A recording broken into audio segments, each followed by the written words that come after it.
او یارو، اب ذرا مزہ لیجیے گا اس بات کا، او یارو آؤ نہ اپنی امیدیں رب سے وابستہ کریں۔ یہ اتنا خوبصورت کل، آؤ او یارو آؤ نہ اپنی امیدیں رب سے وابستہ کریں۔ جو رب سے وابستہ ہو جاتا ہے نا، دنیا پھر اس کے تابع ہو جاتی ہے، پھر تم امیر ہو جاؤ گے، امیر ہو جاؤ گے۔ اب چونکہ تم نے یاری اس رب سے لگا لی، اس یار سے لگا لیا ہے، اس محبوب سے لگا لیا ہے جو دونوں جہانوں کے پالنے والا ہے، تو جب تم اس کی بارگاہ میں عرضی کرو گے کوئی کمی رہ جائے گی؟ دنیا کی محبت آپ کو ایک نہ ایک دن تنگ کرتی ہے، چاہے وہ اولاد کی محبت ہو، مال کی محبت ہو، عہدے کی محبت ہو، کسی بھی قسم کی محبت ہو، مجازی محبت ہو، جیسی بھی ہو، ایک وقت آتا ہے کہ وہ محبت پھر آپ کو نہ تنگ کرتی ہے۔ اولاد جوان ہو گئی، اب وہ باپ سوچ رہا تھا کہ بڑھاپے میں میرا سہارا بنے گی، اب چونکہ اولاد سے ایک اپنا ہی محبت کا انداز ہوتا ہے باپ کا، اب جب بڑی ہوئی تو اس کی فرمائشیں تھیں، خواہشیں تھیں، گاڑی بھی چاہیے، فلاں لڑکی کے ساتھ ہی میرا رشتہ ہونا چاہیے، باپ کچھ اور چاہ رہا ہے، تو ایک ماحول ہیجان والا پیدا ہو جاتا ہے۔ جو باپ چاہ رہا تھا کہ بڑھاپے میں میرا یہ بچہ سہارا بنے گا، اب اسی کی ٹینشنیں لے کے، اب چونکہ محبت تھی تو اسی کی ٹینشنوں میں، اسی کی فکر میں اس کا پھر بڑھاپا گزرتا ہے۔ اسی طرح سے آپ کو جو پیسے کی محبت ہے، ہر وقت ہی پیسہ پیسہ کرنا، ہر وقت ہی کاروبار کرنا، ہر وقت ہی یہ شکوہ کرنا کہ حالات ٹائٹ ہیں، گاہک کوئی نہیں، کاروبار کوئی نہیں، تو یہ ساری محبتیں جو ہیں دنیا کی ساری آپ کو تنگ کرتی ہیں۔ ایک نہ ایک دفعہ زندگی میں ایک ایسا موڑ آتا ہے، ہمارے صوفیاء فرماتے ہیں کہ ساری محبتوں سے بہتر ہے کہ تم رب رسول سے محبت کر لو، رب رسول سے محبت کر لو۔ جب رب رسول سے محبت کرو گے تمہاری اولاد میں بھی برکت آ جائے گی، وہ برکت آئے گی کہ جیسے تم چاہو گے، جہاں تم چاہو گے، تمہاری اولاد تمہاری فرما بردار ہو جائے گی۔ بس شرط یہ ہے کہ رب رسول سے محبت کرنی ہے، وہ دنیا کی محبت کو چھوڑ کے پھر تم نے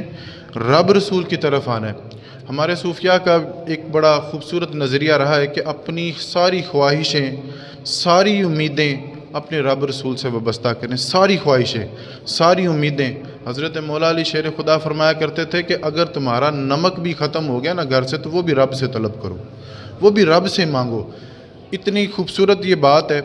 اور میرے محبوب کریم علیہ الصلوۃ والسلام فرمانے لگے کہ جب تم اپنی ساری امیدیں رب رسول سے وابستہ کر لو گے نا، پھر اللہ تمہیں اس طرح سے بے نیاز کرے گا جیسے چھوٹا بچہ اپنی ماں کی گود میں نہیں ہوتا،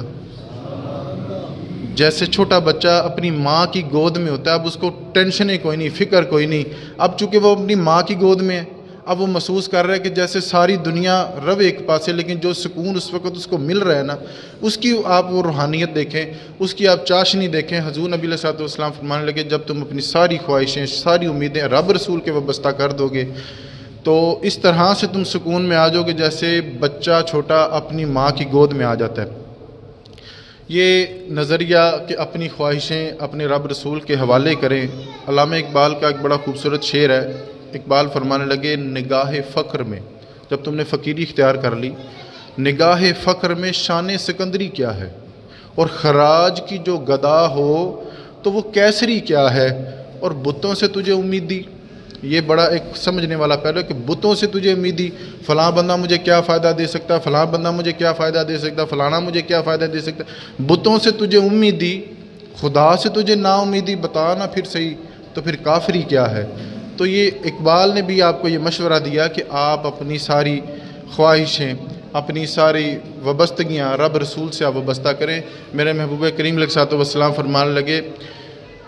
حضور فرماتے ہیں کہ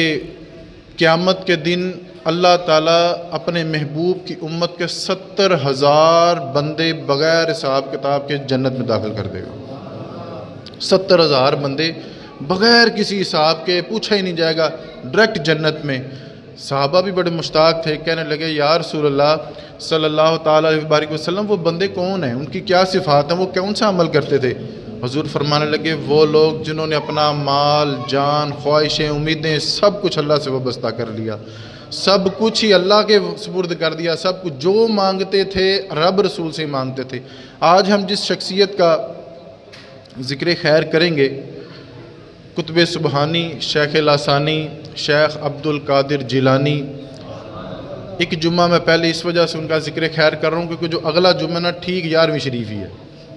تو ان کے فضائل، مناقب، ان کی سیرت کا کچھ پہلو میں آپ تک پہنچاؤں گا تاکہ اگلا جو جمعہ ہوگا نا آپ ذرا ذوق شوق سے آئیں۔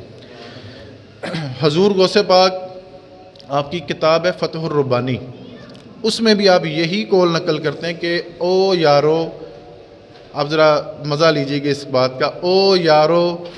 آؤ نہ اپنی امیدیں رب سے وابستہ کریں۔ یہ اتنا خوبصورت قول، آؤ او یارو آؤ نہ اپنی امیدیں رب سے وابستہ کریں۔ جو رب سے وابستہ ہو جاتا ہے نا، دنیا پھر اس کے تابع ہو جاتی ہے، پھر تم امیر ہو جاؤ گے، امیر ہو جاؤ گے۔ اب چونکہ تم نے یاری اس رب سے لگا لی، اس یار سے لگا لیا ہے، اس محبوب سے لگا لیا ہے جو دونوں جہانوں کا پالنے والا ہے، تو جب تم اس کی بارگاہ میں عرضی کرو گے کوئی کمی رہ جائے گی؟